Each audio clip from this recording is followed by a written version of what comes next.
So, before we begin, just a couple of things for you to know. If you need to exit the theater, raise your hand, and a cast member will direct you. Today, you will be drawing, so make sure you have all the necessary tools on hand. Let's see. Paper, pencil, and a clipboard. That should do it. If you are missing any of these important tools, just raise your hand. And if you need assistance, like you have a broken pencil, or you decide that a coloring sheet might be a better fit, no worries, just raise your hand. There are several cast members on hand in the theater to swiftly come to your aid. And finally, get excited, because the fun is just about to begin. Welcome, friends, to the animation experience at Conservation Station.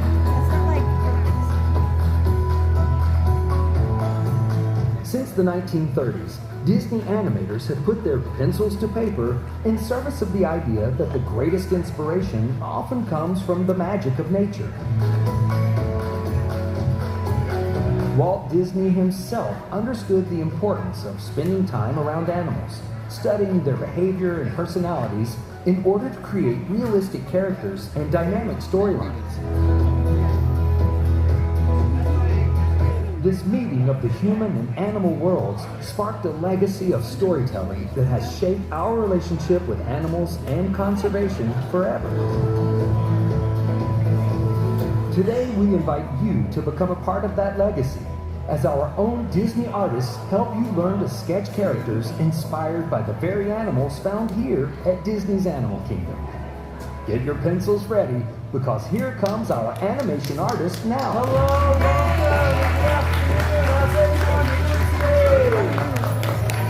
Nice, we got a good crew today. Hi, welcome to Rafiki's Planet Watch. Welcome to the animation experience. My name is Brandon, I'll be your artist at this moment. Now, does anybody know who we're sketching? Scar, okay, we got some fans out there, that's right. In case you're all wondering who Scar is, he's actually Mufasa's brother, which, by the way, not only we just celebrated 30 years in the making of The Lion King that came out in 1994, but we're also celebrating the fact that Mufasa's coming out in 2 days. Woo!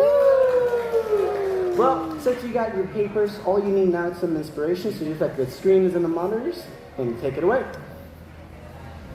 Hello everyone, and welcome to the animation experience at Conservation Station. We're the cast of the upcoming Disney feature film, Mufasa, the Lion King.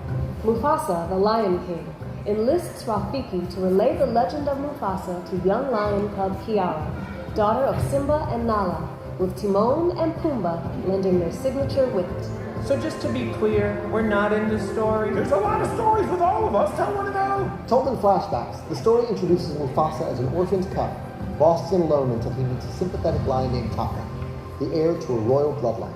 This chance meeting sets in motion an expansive journey of an extraordinary group of misfits searching for their destiny. Their bonds will be tested as they work together to evade a threatening and deadly foe. When developing the 2019 release of The Lion King, filmmakers spent weeks observing the incredible African species residing at Disney's Animal Kingdom theme park in order to get up-close and real-life character inspirations, much like Walt Disney and his team of animators did on some of the classic animation features like Bambi. By spending time out on Kilimanjaro safaris and observing the unique African animals on the savannah, the filmmakers gained insights into the behaviors and personalities of each species. And now it's your turn to give it a try. Today, you'll be learning to draw one of the memorable characters from the film. Have fun, and be sure to check out Mufasa the Lion King, coming to theaters on December 20th. Queen Matata.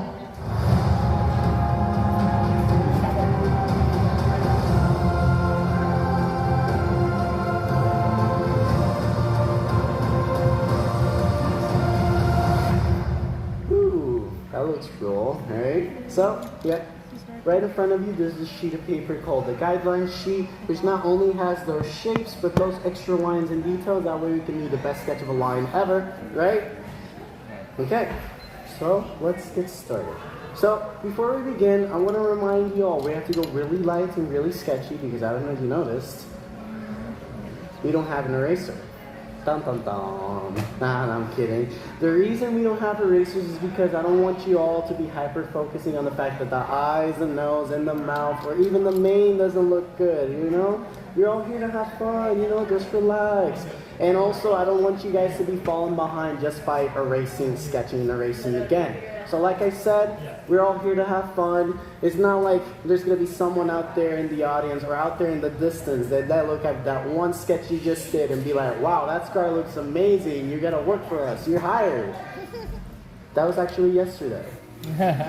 So instead, we're all just going to be having fun learning how to draw this interesting Disney villain. So, to begin, we're going to zoom in over here.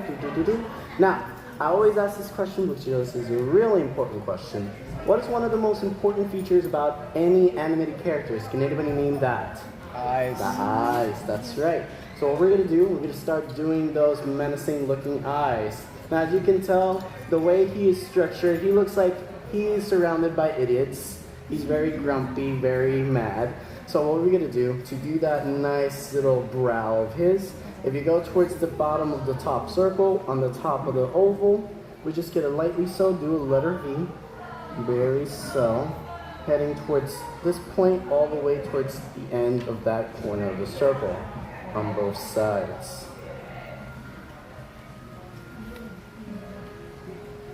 And then at the end of that letter V on both corners, we're just going to do a nice little hook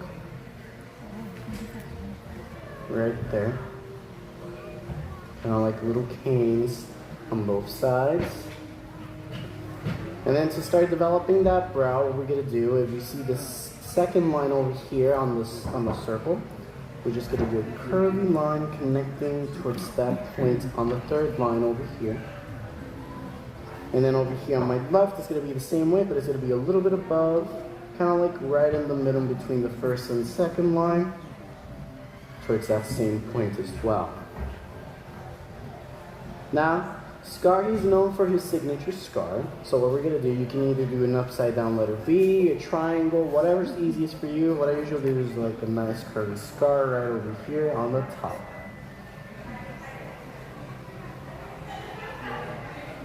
And then after that, you can just start making those eyebrows pop, make them nice and thick. That way you can just start working on those eyes. Now, they keep on mentioning like a character named Taka in the film and Mufasa. In case you're wondering, Taka is actually Scar's original name. Yeah. It's actually a Swahili word, a Swahili name. Like most characters in the Lion King film, they have different like meanings behind each name. Like Simba in Swahili means lion. And while Mufasa in Swahili means king or king above all. So you can imagine like Taka.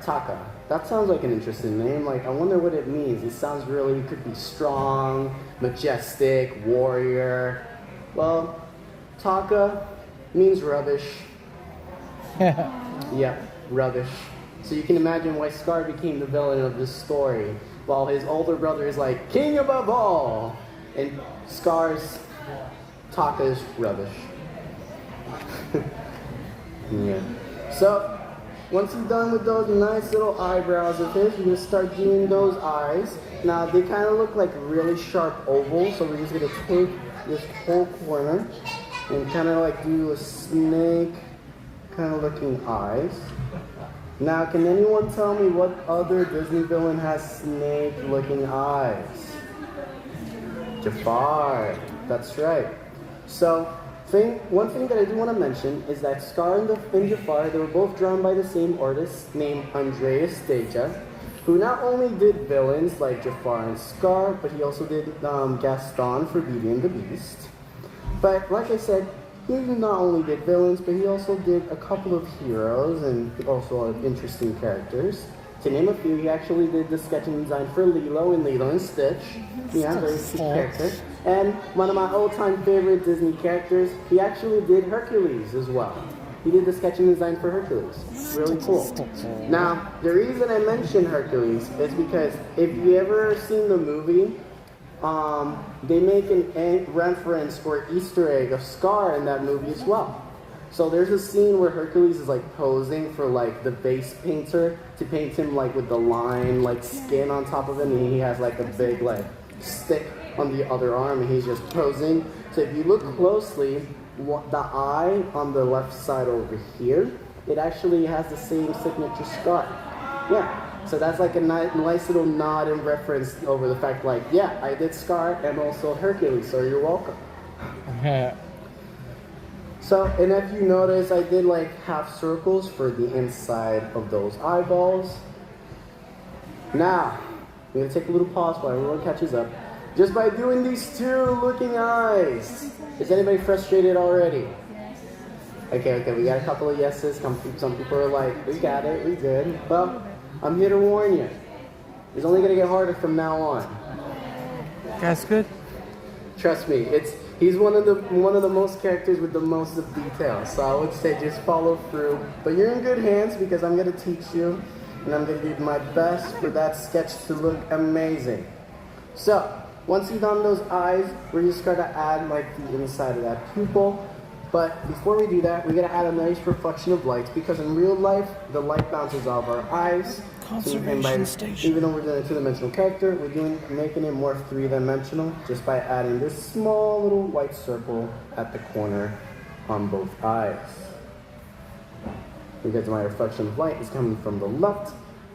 And then right around that circle, we can just do kind of like a letter U. And then from there, we can just shade the inside of that on both eyes. Like so. Yeah. Now, lions, they have a strong night vision, which is key for them whenever they're hunting. So lions are mostly nocturnal, so they're very active more at night than during the day. They can actually stay awake up to 4 hours during the day. Did anyone got to see the lions here in the safari, like throughout the day? Yeah? So were they awake or were they asleep? They're awake. Okay, so you were the lucky ones who got to see them awake or active for 4 hours. Because lions actually sleep 20 hours a day. Oh my. I know, it's crazy, right? 20 hours a day. Not even I can sleep 20 hours a day. But they're not usually doing that just because they're just flying around. No, they usually do that just to maintain enough energy for the next day or whenever they're going to be ready for their next hunt, which, like I said, they usually stay active for 4 hours. Now, as you notice, I did that nice little line for that middle part of the nose. And then what we're going to do, we're just going to add some tear ducts right over here next to those eyes. And they kind of look like beaks, like bird beaks or talons. And then you can just shape that in.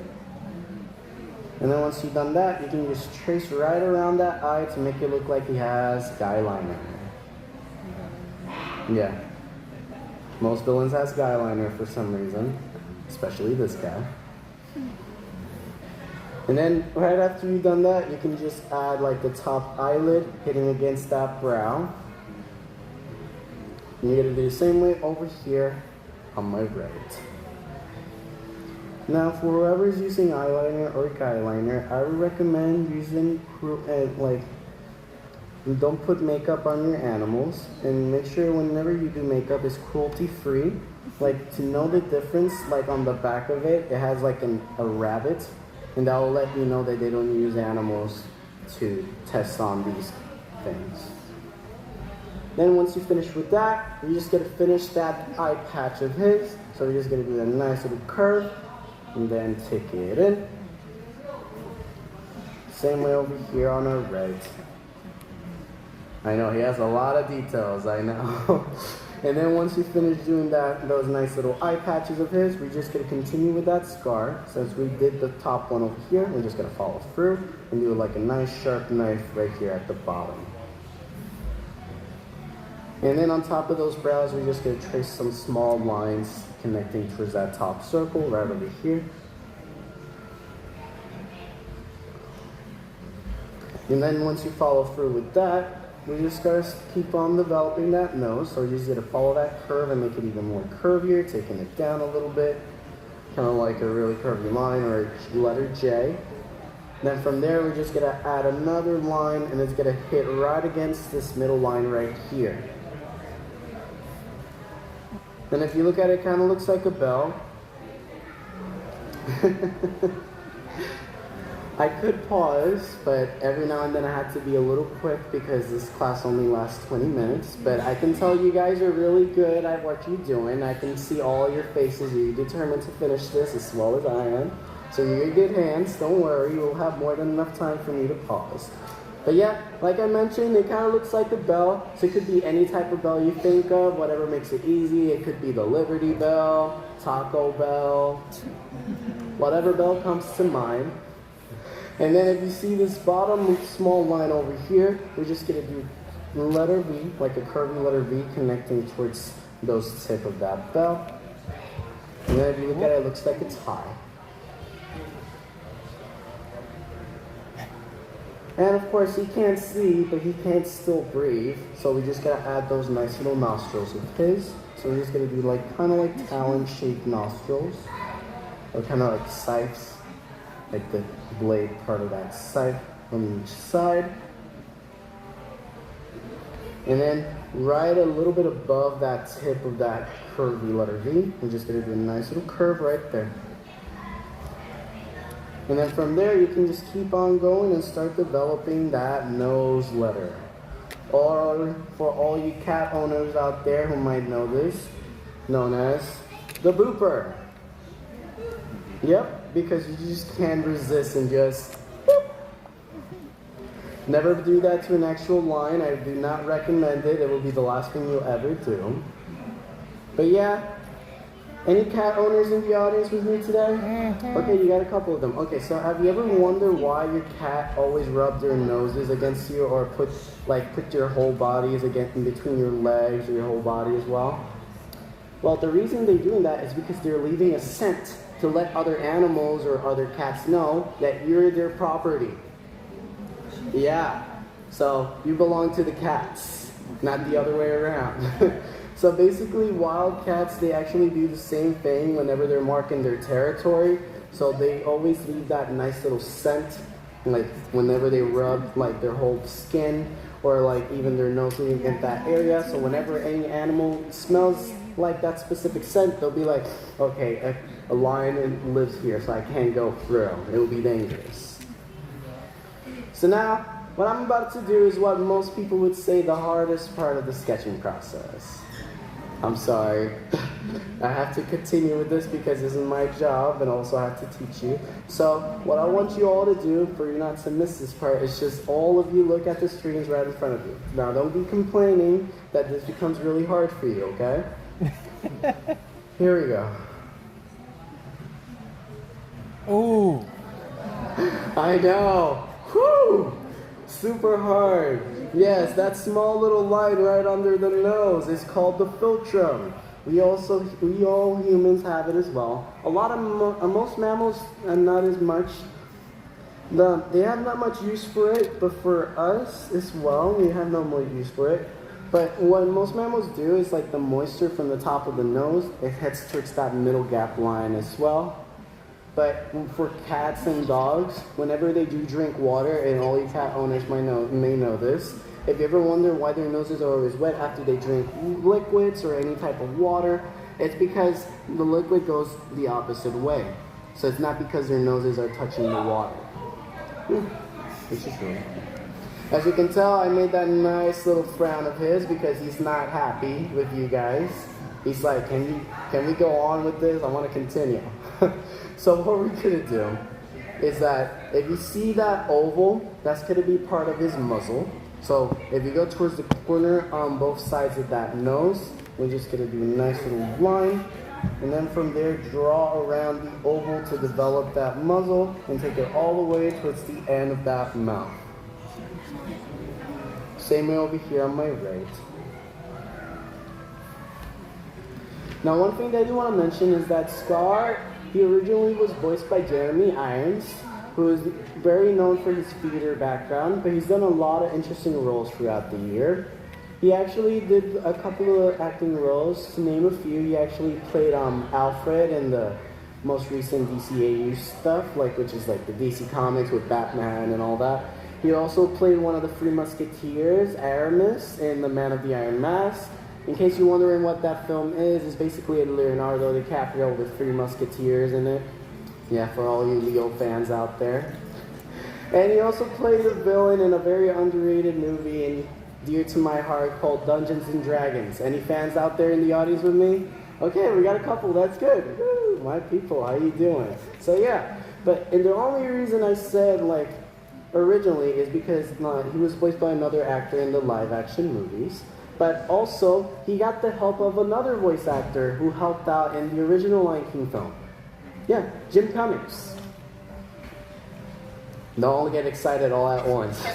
In case you wonder who Jim Cummings is, he actually is a very known Disney legend who's done voices like Winnie the Pooh, Tigger, Darkwing Duck, Ray the Lightning Bug from Princess and the Frog, and so on and so forth. If for all you Star Wars fans, he also does the voice of Hondo Hanaka, the mascot from the Millennium Falcon ride that we have here at Hollywood Studios. So yeah, the reason I do mention him is because whenever there's a song in the movie called Be Prepared, does anybody remember that song? So basically, Jeremy Irons, the original voice actor, he hurt his vocal cords, so he couldn't sing above his regular tone of voice. So they asked for Jim Cummings because not only he's a great voice actor, but he can also mimic other people's voices. So whenever you just start singing above his regular tone of voice, it's actually Jim Cummings replacing him for those bits and pieces of the song. So it's like, be prepared for the ticket of a lifetime. Be prepared. That's actually him replacing him. Not a lot of people notice it at first glance, but whenever you do listen it back to back, you can tell the little bit of a difference in that voice. So I did that bottom part of the jaw for his mouth. And of course, you gotta add that nice little goatee. And if you look at it, the brow line and the goatee, they're practically similar if you put Jafar and Scar's face like right in front of each other. The only difference is like Scar's goatee is more furrier. So what we're gonna do, if you see this long line, we're just gonna cut it in half, like right about here. And then from there, I'm just gonna follow that same jawline and then just kind of do like a really curvy letter S shape goatee. And kind of like a foxtail, whatever is easiest for you guys. It doesn't have to look exactly how I do it. And then once you've done that curve, just be creative. Add as much fur, hair, whatever comes to mind. You have to be doing the exact same sketch I'm doing. Like for example, if one of your eyes didn't come out the way you wanted it, just be creative and add some sunglasses to it. You know? Or like if the mouth looks weird or unusual for you, you can just add whatever you want in the mouth. You can add some teeth, you know. Then, once you've done that goatee, what we're going to do is you see this middle line right on the top of the circle. We're just going to do a nice curvy letter V for the main event, which is his mane. And then whatever's left over of that circle, you can just start tracing it for the top part of his head. Now, all he's missing is a little bit of extra fur, so we're gonna add those cheeks. So if you go right under those eye patches, we're just gonna do kind of like shark fins. Right over here on the side. Very nice, very sketchy. And then once you've gotten that, you can just add as many floofs of hair as you want. Now, make sure not to make him too floofy, because then he'll look like he had a bath before the beginning of this class. So I said you can add as many strokes of hair as you want, but not too many.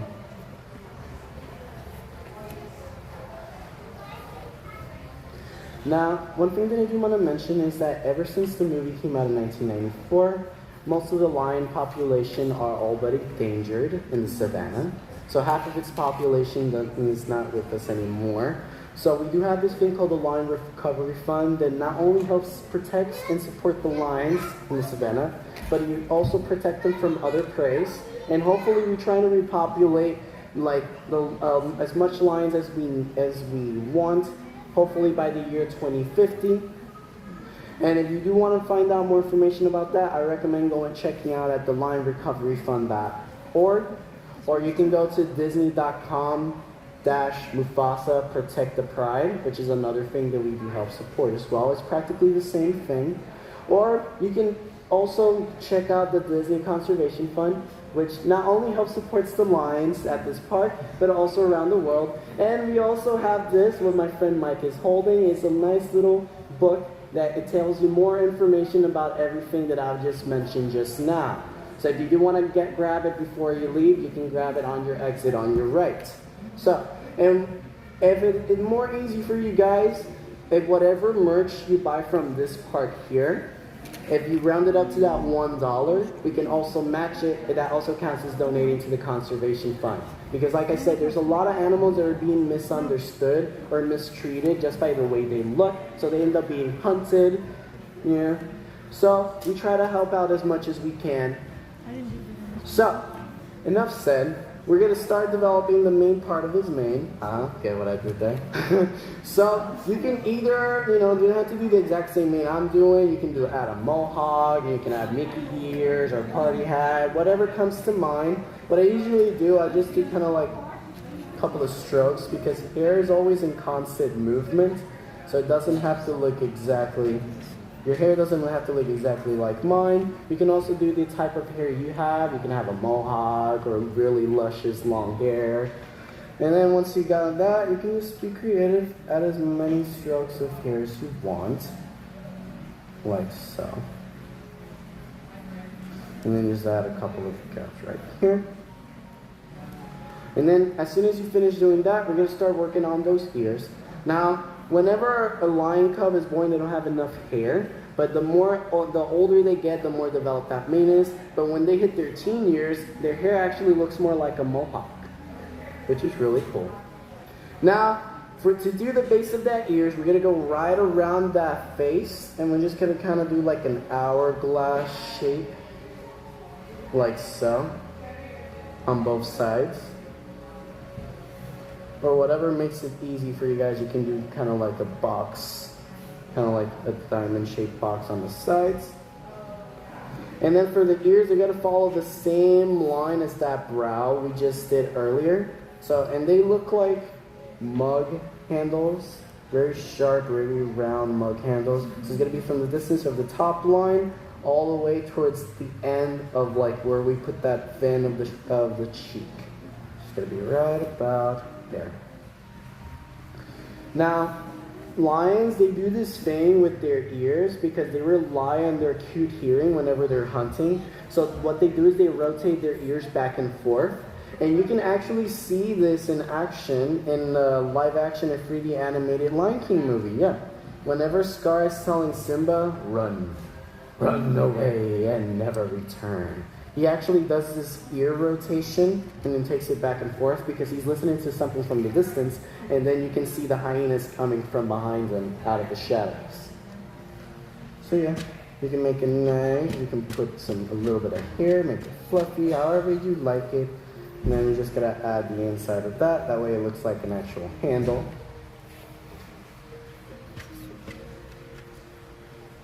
And just a little dimension in there. And then you can just shade the inside of those ears. Now, if you're still trying to catch up, I recommend shading for last. Isn't like a nice little touch? It's kind of like the cherry on top of a sundae. Makes your sketch look even better. And so once you finish with those ears, you're just gonna add fur to this base over here. You don't have to be doing the exact same one I'm doing. Just, don't think about it too much. Just go crazy at those fluffs. And then we're gonna do the rest of his mane. So I'm just gonna zoom out. And to do the rest of his mane, it basically looks like a diamond, or like a really curved diamond. So we're just gonna go right towards the top and do a diagonal line. Take right behind the ear. Make a nice little outward curve. And then take it all the way towards that bottom line here. Then you're going to do the same thing going the opposite way. Now, lions, the older they get, the more dark their mane is. But you're probably wondering, Brandon, that can't be true. Because if that were true, then Scar should be the oldest, not Mufasa, right? Well, there's a story behind that. See, when they were developing this movie back in 1994, they based this movie off of Hamlet, which is an old Shakespearean story. And the villain, he was always like dark and brooding, so he always had like dark colors. So they wanted the villain of this story to have like really dark brown or black. And they wanted the heroes to simulate the lights or the colors of the sunrise. That's why you always see Mufasa saying everything the light touches is all kingdom. Which is also like the dimension and distance of how big of a pride is. And in case you wonder what a pride means, is actually a bunch of lions living together in a specific area. And then once you finish adding that mane, I just add as much flowiness of that hair. Doesn't have to look exactly like mine. And then whenever you finish, you can just shade that in as well. Now before we finish this class, I do want to mention is that lions, they have whiskers because they're also big cats. They have whiskers all around their body, and like any other cat, they use their whiskers to determine like the distance or how wideness that hole is. So for all you cat owners out there, I recommend not cutting those whiskers because then the cats will be very disoriented over the fact like, okay, I can't fit through this hole because my whiskers are too small. So what we're gonna do, we just gotta add 5 whiskers on both sides of that muzzle, right next to that nose. It's gonna be, you can make the sound effect too, just for fun. Let me just.